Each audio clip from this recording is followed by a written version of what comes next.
और भूख जब लगती है तब पता चलता है कि उस समय अन्न का किस प्रकार से चिंतन होता है कि कुछ भी खाने को मिल जाए।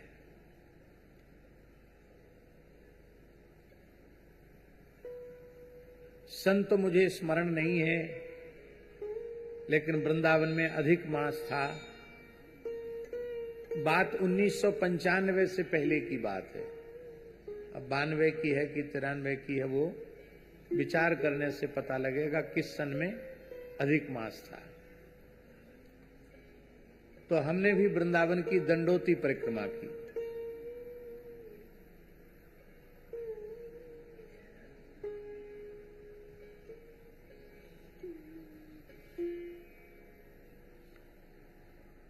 हमने दंडोती परिक्रमा की वृंदावन की। गर्मी का समय था,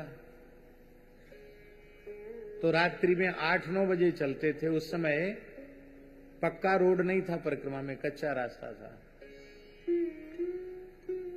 और इतनी भीड़ भी नहीं होती थी परिक्रमा में, कम भीड़ होती थी। तो एक हमारे संत हैं झालावाड़ वाले त्यागी जी, उनके साथ दंडोती परिक्रमा कर रहे थे और गर्मी थी, तो शाम को तो रात्रि में कुछ खाया नहीं कि दंडोती करनी पड़ेगी, और तो भूख भी ज्यादा लगी नहीं थी। जल पी के गए, 1-2 बार जल पिया और फिर इतनी तेज भूख लगी कि हमारा तो दंडोती करना मुश्किल हो गया। हमने कहा त्यागी जी भाई, हमें तो बहुत जोर की भूख लग रही है, कहीं से लाओ। रंग जी का घंटा बजा,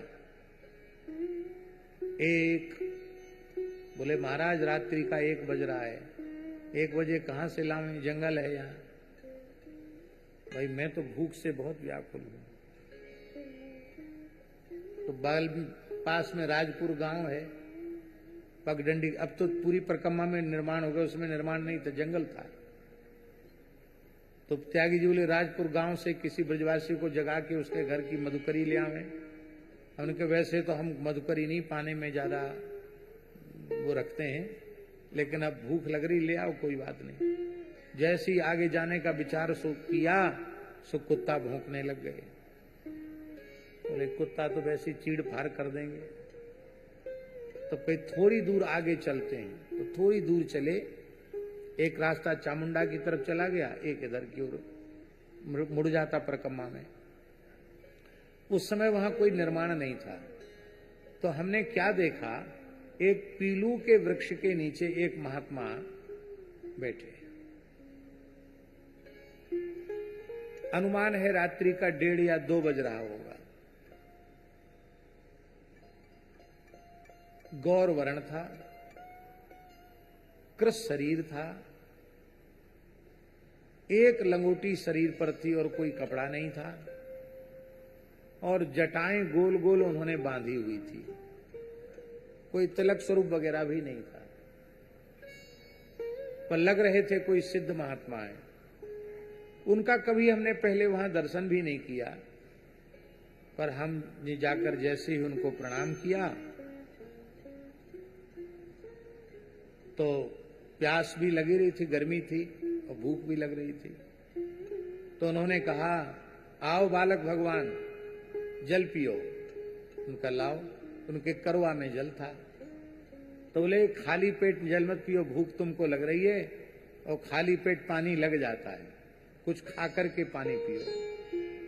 तो हम तो बहुत प्रसन्न हो गए कि भाई भूख लग रही है और कोई खाने की बात कह रहा है। तो आश्चर्यजनक घटना जयराम दास जी, उन्होंने कपड़े से खोला तो गरम गरम रोटी, हाथ का टिक्कड़ एकदम गरम, बढ़िया घी से तर, और उस पे जो है टेंटी का अचार, मिर्चा का अचार दे दिया हमको। इतना स्वादिष्ट कि मेरे मुंह में आज भी पानी आ जाता है। ऐसी न वहां कोई चूल्हा, न वहां कोई धुनी, और बिल्कुल गरम टिक्कड़। और हमारे महात्मा त्यागी जी को कहा, बोले नहीं हम नहीं खाया। उन्होंने नहीं खाया। एक टिक्कड़ मोटा हमने खाया, फिर दूसरा खाया, पेट तो भर गया, पानी पिया, बड़ा सुंदर शीतल दिव्य जल।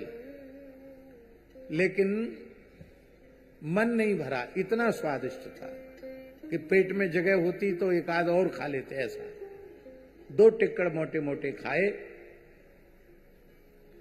फिर बोले देखो पेट भर गया, अब परिक्रमा मत करना, सो जाओ, यहीं लेट जाओ। तो हम भी वहीं लेट गए रज में ही, और वो संत जो त्यागी जी थे वो भी लेट गए। आश्चर्यजनक घटना घटी। 1 घंटे बाद सो के जब जगे तो ना वहां कोई महात्मा था, न कुछ नहीं था वहां। तो हमको ऐसा लगा कि वृंदावन में सिद्ध पुरुष विराजते हैं, राधा रानी की व्यवस्था इतनी बढ़िया है कि 1:30-2 बजे रात को भी किसी को भूख लगे तो राधा रानी किसी को भूखा नहीं रखती है। तब से ऐसा विश्वास हो गया कि अपने कोई भूखा मरना चाहे तो भले ही भूखा मरे, पर हमारी करुणामयी श्री राधा रानी रात्रि को 1:30 बजे 2 बजे भी कोई भूखा बिलबिलावे तो उसको भी गरम गरम टिक्कड़ किसी न किसी संत के द्वारा भेज दे।